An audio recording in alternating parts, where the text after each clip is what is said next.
Hai, dalam proyek ini dijelaskan tentang bagaimana cara sebuah klien untuk bisa melakukan publish ataupun subscribe ke dalam MQTT Broker sebagai sebuah teknologi yang memanfaatkan internet dan perangkat keras. Namun dalam kasusnya, kami mengganti perangkat keras menjadi sebuah API open source sehingga kita tidak perlu lagi merangkai perangkat keras. Dalam pengimplementasiannya, kami menggunakan data API gempa bumi, perakiraan cuaca, dan COVID-19 di Indonesia. Untuk topik-topik apa yang akan kami ambil dan disimpan dalam broker, akan kami jelaskan di menit-menit berikutnya.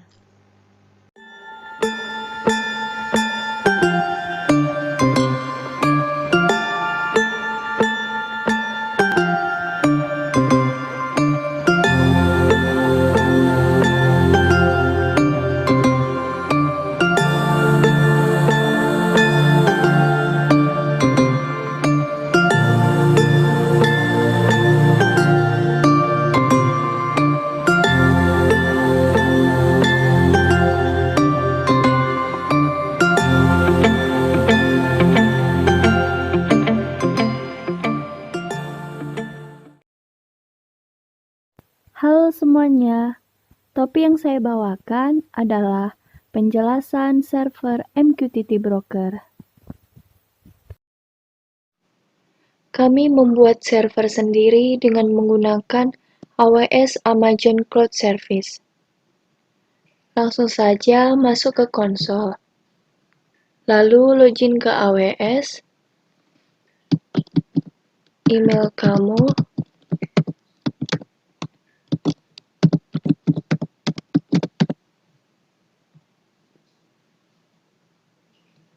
password kamu,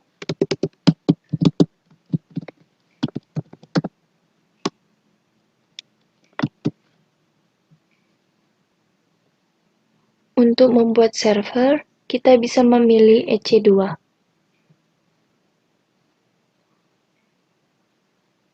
Ini adalah tampilan EC2 dashboard.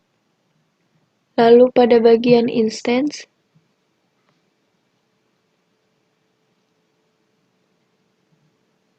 nah, karena kami sudah memiliki instance, kami dapat mengikuti instruksi dokumentasi AWS untuk menghubungkan ke mesin. Tetapi perhatikan juga dalam pengaturan port pada bagian configure security group.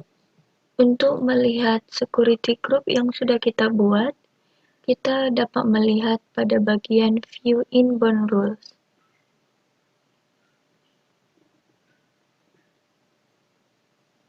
Misalnya, protokol TCP port 80, protokol TCP port 8083, ini digunakan untuk protokol WebSocket, SSH22, protokol TCP port 1884 yang juga digunakan protokol WebSocket, protokol TCP port 883 yang juga digunakan protokol WebSocket, protokol TCP 3306 yang juga digunakan untuk database, protokol TCP port 1883 digunakan sebagai protokol MQTT brokernya.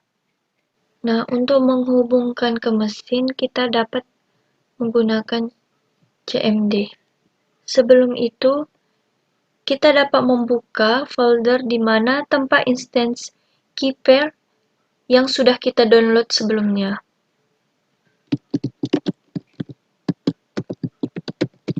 cd downloads. Lalu, kita mengcopy example SSH-nya untuk dapat login ke instance yang sudah kita buat. Kita klik connect, lalu kita copy.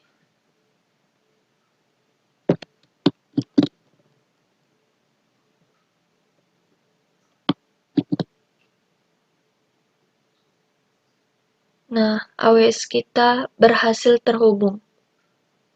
Nah, jadi tujuan kita membuat server itu sendiri yang nantinya dapat menghandle MQTT broker, dan server ini diibaratkan yang memiliki alamat IP khusus dan mendapatkan port yang digunakan protokol WebSocket, user, dan passwordnya.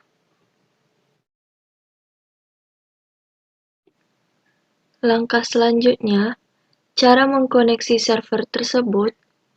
Kami sudah menginstal LAMP pada server, seperti Apache.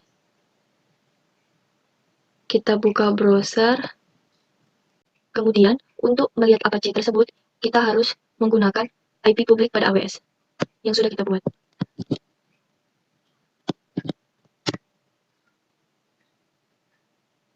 Nah, Apache kamu berhasil diinstal. Kami juga sudah menginstal PHP. Untuk mengecek apakah PHP berhasil, kita dapat menggunakan IP publik.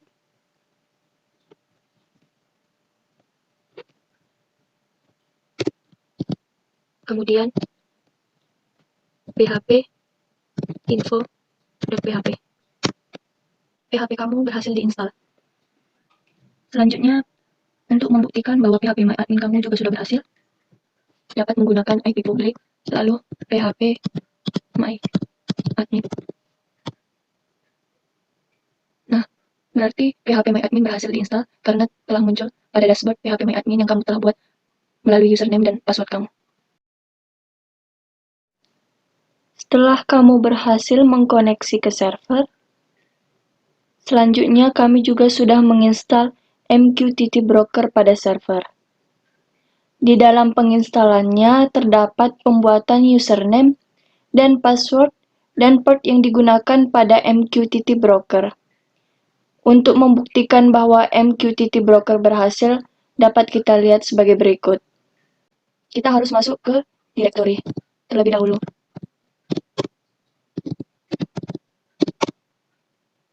Kemudian cd etc. Lalu masuk ke directory Mosquito. Untuk membuktikan bahwa Mosquito berhasil diinstal, Sudo systemctl status Mosquito. Nah, berarti Mosquito kamu berhasil diinstal. Selanjutnya, kamu dapat menggunakan IFMQ yang digunakan sebagai platform testing publisher dan subscriber. Di sini host yang diperlukan pada AWS kamu. Kemudian port WebSocket. Lalu username kamu, password kamu, lalu connect. Nah, berhasil connect. Pada publish, topik yang kamu gunakan adalah tes topik 1. Costnya 0. Pesan yang kamu inginkan misalnya coba. Kemudian subscribe. Topiknya juga harus sama dengan pada publish dengan subscribe. Costnya 0. Subscribe. Kemudian publish. Nah, datanya berhasil.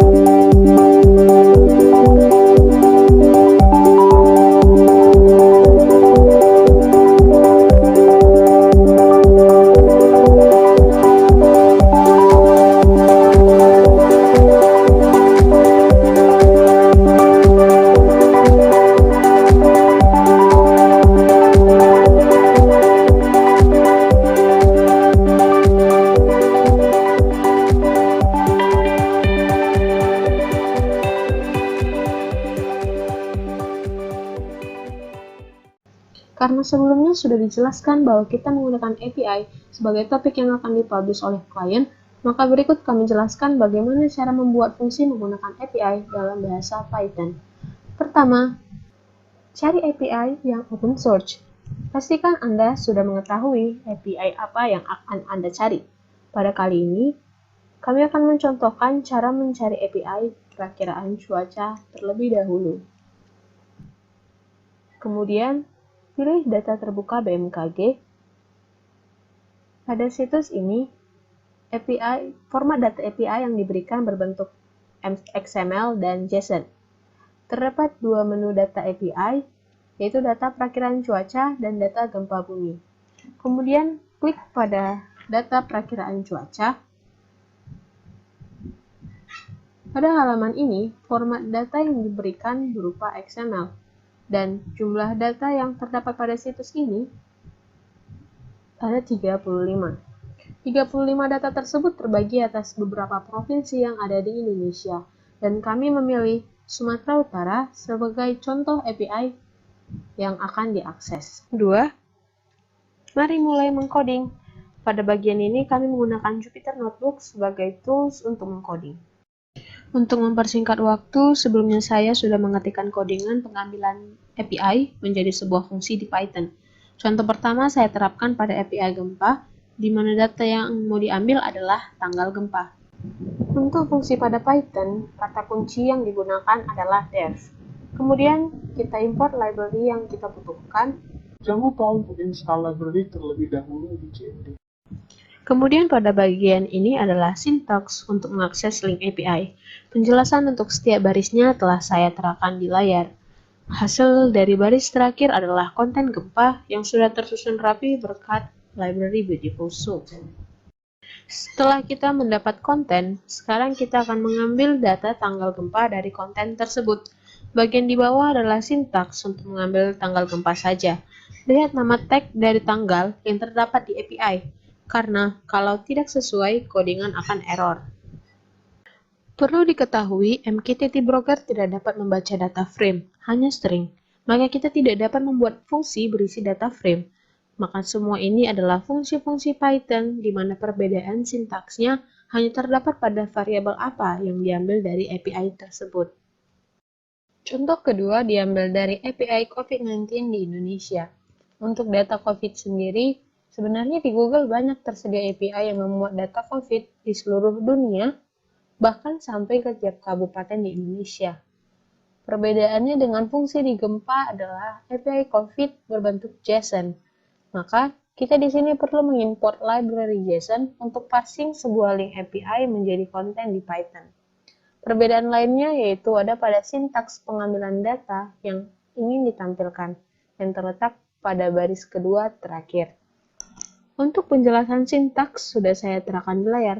Anda hanya perlu mencari nama objek yang ingin Anda ambil datanya di API, kemudian cocokkan pada sintaks pengambilan data yang ada di Python.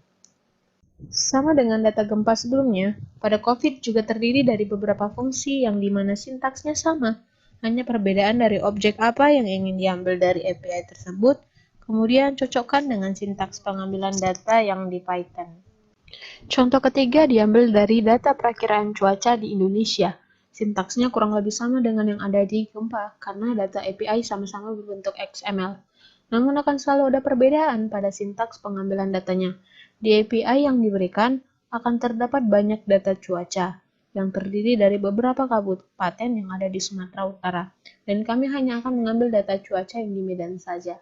Pada bagian ini, saya menampilkan pembuatan fungsi untuk mengambil data kelembapan di Medan. Pada sintaks pengambilan data, kita perlu melakukan beberapa pencocokan nama objek yang ada di XML. Untuk membantu Anda dalam mempersingkatnya, kita menggunakan metode findAll. Metode ini akan mengembalikan list yang berisi semua string cocok yang ditemukan. Kemudian ubah semua string menjadi teks dengan metode value.text. Ada satu fungsi yang berbeda sintaksnya. Ini adalah fungsi untuk menampilkan pesan tentang keadaan cuaca di Medan.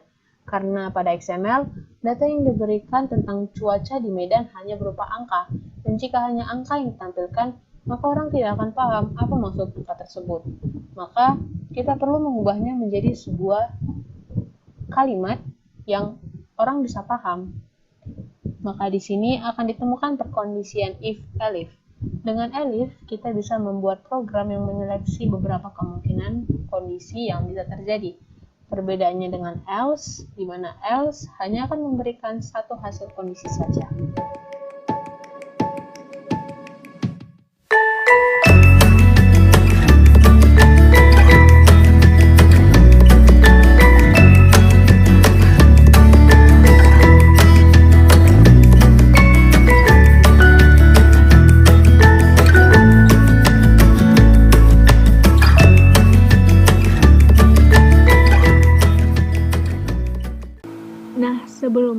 kita telah mengetahui bagaimana fungsi untuk menampilkan data dari API. Dalam contoh ini, saya menggunakan cuaca. Nah, sekarang saya akan menjelaskan bagaimana cara menghubungkan fungsi tersebut dengan publisher. Untuk publishernya sendiri, saya telah membuat kodenya sebagai berikut. Hal yang pertama harus kita lakukan adalah dengan mengimport library MQTT pada Python. Dalam hal ini adalah PAHO. Import paho.mqtt.client. Kemudian kita melakukan import time. Di sini juga kita memiliki host, port, user, and password. Ini kita peroleh saat kita membuat MQTT broker di AWS server. Pada line code berikut terdapat def. Def kita gunakan atau kita pakai untuk menghemat running time dan juga untuk menampilkan waktu secara real time. Nah, di sini juga kita menggunakan fungsi perulangan. Fungsi perulangan dibutuhkan agar apabila saya mengakses data tiap 6 jam sekali, maka dia akan melakukan proses perulangan itu sendiri dengan menampilkan data sesuai dengan yang saya butuhkan. Kemudian, kita buat komen di sini untuk meletakkan code, kita ketikkan semua yang ingin kita publish. Di mana dari data cuaca kita memiliki 3 yang ingin kita publish, yaitu humidity, temperature, and weather. Kita bisa lihat di sini. Weather, temperature, and humidity. Publish semua di sini.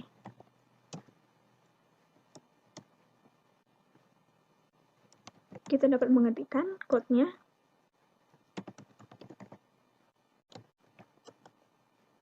Cuaca, karena kita menggunakan cuaca. Yang pertama humidity. Kemudian nama variabelnya. Atau yang sudah kita inisialisasi di atas tadi.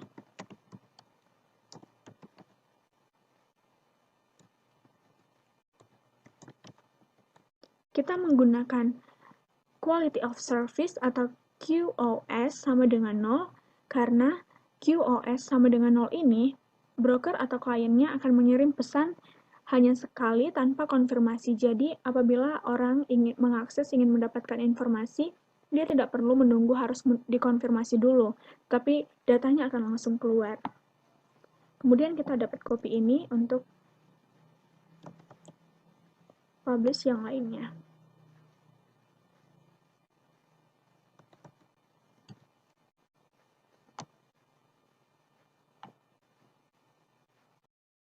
Nah, jangan lupa setelah kita copy, kita ganti yang ini temperature.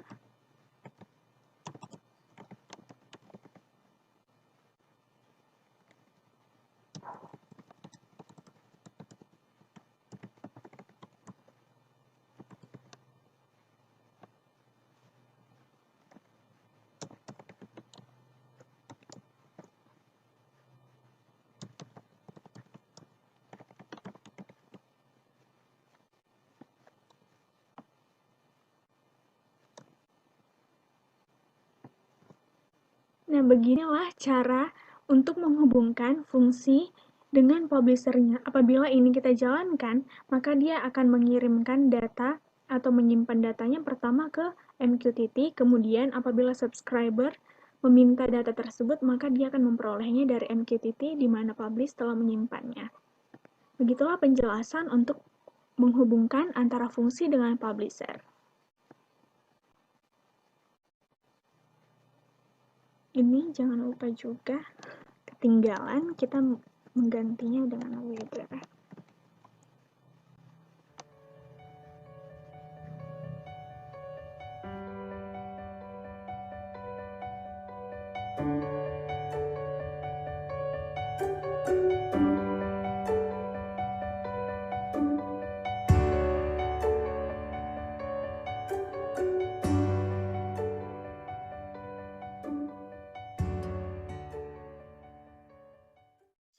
Menjelaskan codingan subscribe. Dalam hal ini, pertama kali kami akan mengimport library MQTT pada Python. Hal ini adalah PAHO. Kemudian kami inisialisasikan host, port, user, password yang terdapat pada AWS server yang kami buat. Port yang kami gunakan adalah protokol TCP pada WebSocket. Pada publish, kami menggunakan port protokol MQTT Broker. Kemudian kami membuat fungsi onSubscribe yang terdiri dari client, user data, meet, granted cost. Digunakan ketika dipanggil broker, kemudian merespon permintaan subscribe. Kemudian kami membuat fungsi onMessage terdiri dari client, user data, MSG. Digunakan untuk panggilan balik onMessage yang akan digunakan untuk setiap data yang diterima dari MQTT Broker. Kemudian kami membuat variabel client yang di dalamnya ada fungsi client yang sudah kami deklarasikan transport sama dengan WebSocket. Ini untuk mengirim MQTT melalui WebSocket. Kemudian kami membuat client onSubscribe untuk menerima data yang akan dikirimkan ke topik MQTT atau subscribe. Kemudian kami juga membuat onMessage yang dapat kami terima pesannya dan kemudian difilter pesan atau data yang diterima. Lalu kami membuat fungsi username pwset yang terdiri dari parameter user, password yang sudah diinisialisasikan di atas dan kami akan mendeklarasikannya lagi sehingga dapat terhubung nama pengguna dan kata sandinya. Kemudian kami mengkonekkannya yang terdiri dari parameter hostname, port, dan timeout. Di sini adalah pemanggilan metode subscribe yang memberi masukan berupa argumen dengan nama topik yang sama. Terdiri dari topik dan cost. Topik yang ada di subscribe harus disesuaikan dengan topik pada publish.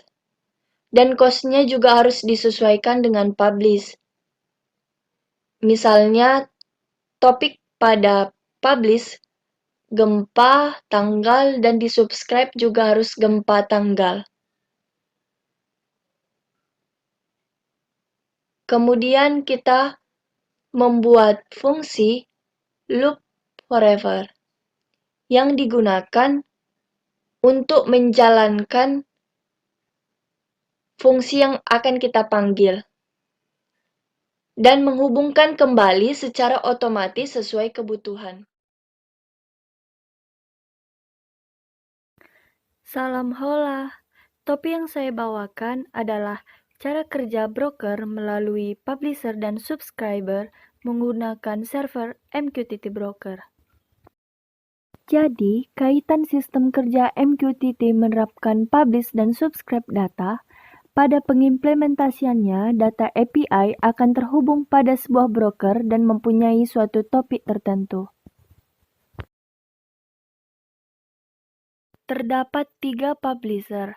Publisher pertama adalah data perakiraan cuaca, kemudian publisher kedua adalah data COVID-19 Indonesia, publisher ketiga adalah data gempa terbuka.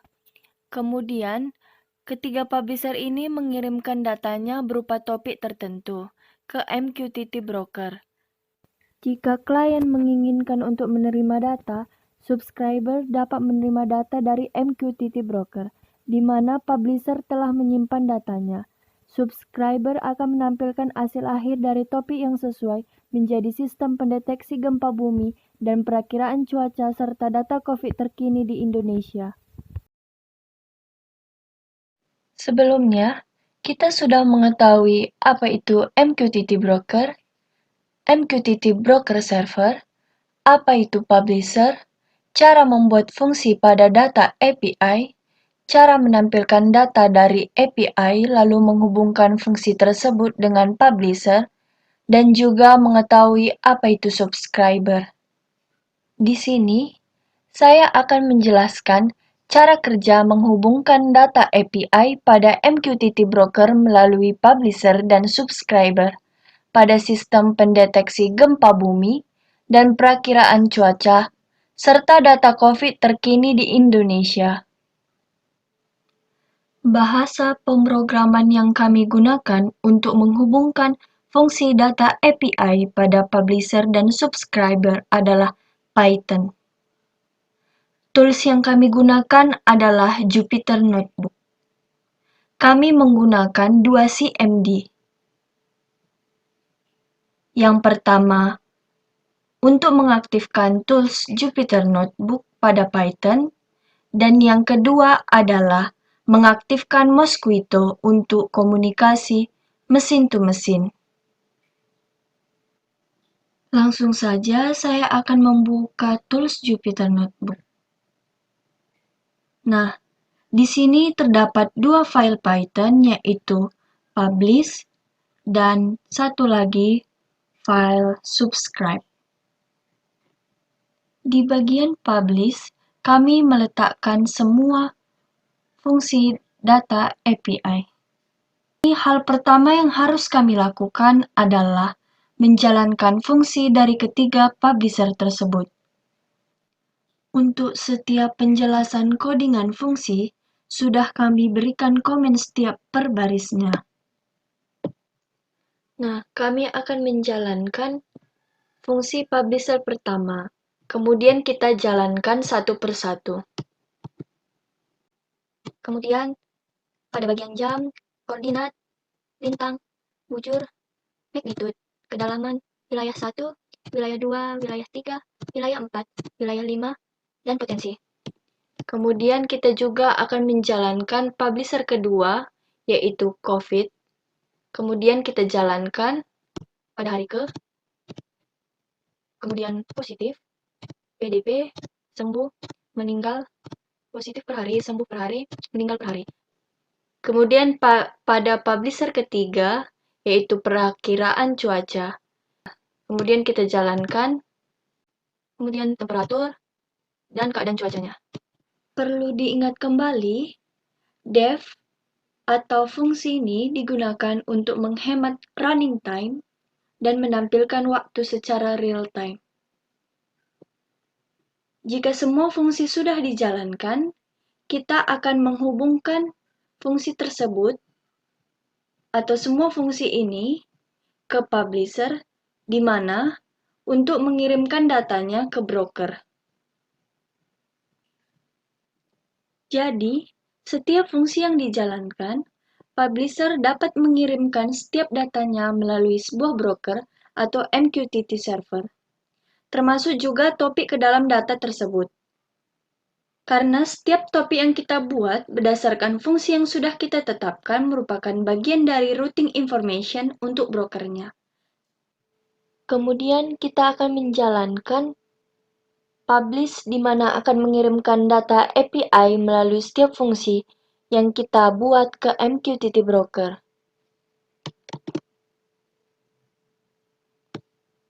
Nah, bahwa publish berhasil dijalankan.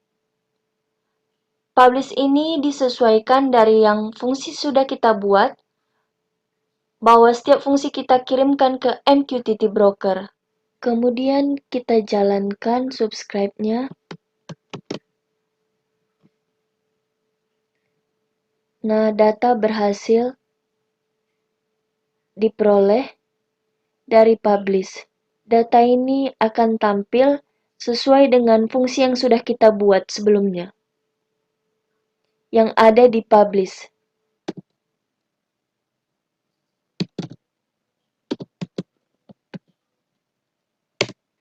Ini adalah interface pada website kami yang akan kami hubungkan ke MQTT Broker.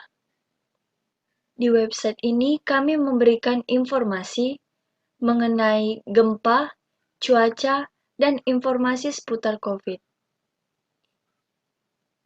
Di sini adalah tempat data gempa yang berisi tanggal, jam, koordinat, magnitude, kedalaman, wilayah 1, wilayah 2, wilayah 3, wilayah 4, wilayah 5, potensi. Tapi datanya masih kosong karena belum dihubungkan pada MQTT Broker. Kemudian pada bagian cuaca, kami hanya menampilkan data cuaca khusus di Kota Medan, seperti suhu, kelembapan, sama keadaan cuaca.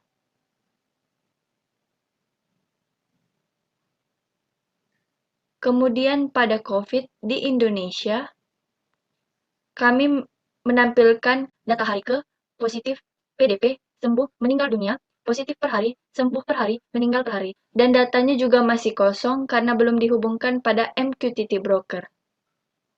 Di sini juga kami menampilkan informasi-informasi tips dalam menghadapi gempa, tips menghadapi pandemi COVID-19. Kemudian kami akan menghubungkannya ke web. Kami menggunakan bahasa pemrograman JavaScript MQTT melalui client WebSocket pada interface website kami. Kelebihan menggunakan interface JavaScript: 1. Gampang diakses, 2. Dinamis, 3. Sangat ringan dan lebih cepat. Ini adalah codingan pada web yang menghubungkan pada MQTT Broker. Untuk menampilkan data COVID-19 Indonesia, kami menggunakan MQTT Broker untuk menampilkan konten dari data ini. Kemudian kita jalankan publish-nya.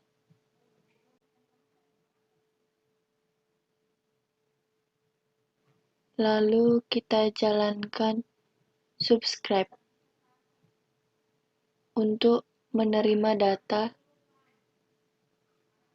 dari MQTT Broker. Nah, data COVID hari ke, positif, PDP, sembuh, meninggal, positif per hari, sembuh per hari, meninggal per hari, sudah muncul di subscribe.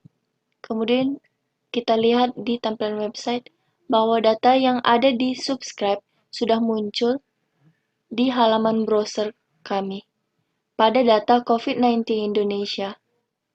Kemudian kita ingin menampilkan data pada cuaca Kota Medan berdasarkan temperature, humidity, weather. Kita jalankan terlebih dahulu publish-nya.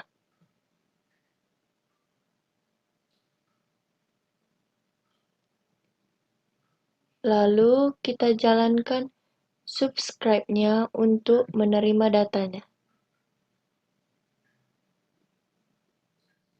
Cuaca kelembapannya muncul 85, lalu temperature 25, dan akan tampil di dashboard. Setelah itu weather, hari ini hujan ringan. Nah, semua data pada cuaca Kota Medan terhubung melalui MQTT Broker. Misalnya kita ingin menampilkan konten pada data API gempa terkini di Indonesia. Kemudian kita menjalankan publish, kemudian kita menjalankan subscribe.